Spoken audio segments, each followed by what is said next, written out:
Assalamualaikum warahmatullahi wabarakatuh. Perkenalkan, nama saya Julia dengan NIM 2248201093. Pada video ini, saya akan menjelaskan kembali mata kuliah nutraseutikal tentang pendahuluan, kerusakan bahan pangan, dan cara mencegah kerusakan bahan pangan. Yang pertama itu ada pengantar nutraseutikal. Nutraseutikal adalah jenis makanan yang memiliki manfaat untuk kesehatan secara medis, termasuk pencegahan dan pengobatan penyakit. Para peneliti menemukan ratusan senyawa yang memiliki fungsi kesehatan bagi tubuh.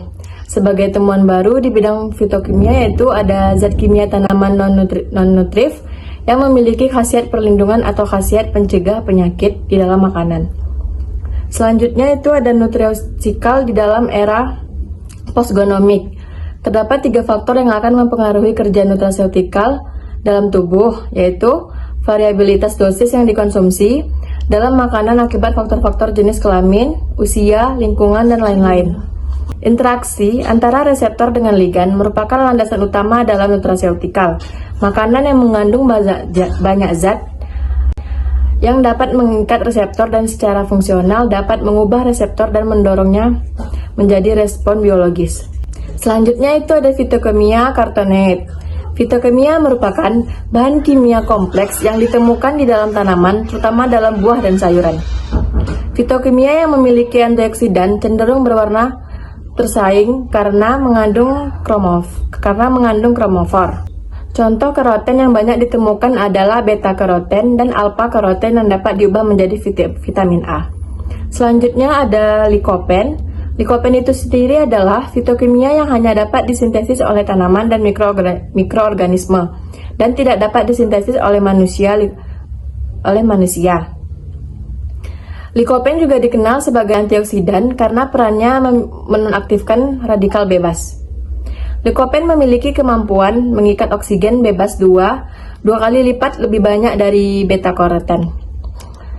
Yang selanjutnya itu 10 kali lebih banyak dari kemampuan tocopherol. Contoh tanaman yang mengandung likopen itu ada tomat, semangka, pepaya, jeruk, dan paprika merah. Selanjutnya itu ada lutein, zeaxanthin, dan astaxanthin. Lutein adalah calontofil dari salah satu dari karotenoid di dalam sayuran yang berwarna hijau sebagai antioksidan. Zeaxanthin adalah salah satu karotenoid alkohol yang paling sering ditemukan di alam sebagai antioksidan. Yang terakhir yaitu ada astaxanthin, bermanfaat untuk mengatasi penyakit degeneratif pada lansia seperti nyeri otot, kulit keriput, dan kerusakan kulit akibat sinar UV. Selanjutnya itu terapi dengan antioksidan. Antioksidan merupakan senyawa yang dapat memperlambat atau mencegah kerusakan akibat radikal bebas. Jenis-jenis produk bahan alam yang dapat digunakan sebagai nutraseutikal yaitu produk yang telah distandarisasi dan produk yang telah diketahui kemampuannya namun belum distandarisasi. Masuk ke topik kedua yaitu kerusakan bahan pangan. Pengertian dari kerusakan bahan pangan itu sendiri ialah perubahan fisik, kimia, atau biologi yang terjadi pada bahan pangan sehingga menurunkan mutu, keamanan, nilai gizi, dan daya terima konsumen. Faktor yang mempengaruhi pada kerusakan bahan pangan ini ada 2, yaitu jenis bahan pangan dan kondisi lingkungan. Terdapat juga tanda-tanda kerusakan pada bahan pangan ini seperti perubahan tekstur, perubahan aroma, dan penampakan secara visual yang menyimpang. Kerusakan bahan pangan dibagi menjadi 3, terdapat 3 klasifikasinya. Yang pertama yaitu bahan pangan mudah rusak, contohnya itu ada susu, telur, ikan, dan daging. Yang kedua itu ada bahan pangan agak mudah rusak, contohnya seperti sayur-sayuran dan buah-buahan. Dan yang terakhir ada bahan pangan tidak mudah rusak, itu contohnya seperti sereal dan kacang-kacangan. Jenis-jenis kerusakan dari bahan pangan itu ada 4. Yang pertama itu ada kerusakan fisika, itu kerusakan yang disebabkan oleh faktor mekanis atau kondisi lingkungan fisik yang tidak sesuai. Yang kedua ada kerusakan kimia, ini bahan yang terjadi akibat reaksi kimia di dalam komponen bahan pangan. Yang ketiga itu ada kerusakan biologis, kerusakan yang disebabkan oleh aktivitas makhluk hidup seperti mikroorganisme. Dan yang terakhir yaitu ada kerusakan mekanis, kerusakan yang terjadi akibat perlakuan fisik atau tekanan dari luar yang menyebabkan perubahan pada bahan pangan. Selanjutnya yaitu cara mencegah kerusakan bahan pangan. Yang pertama ada dengan cara pengawetan suhu tinggi.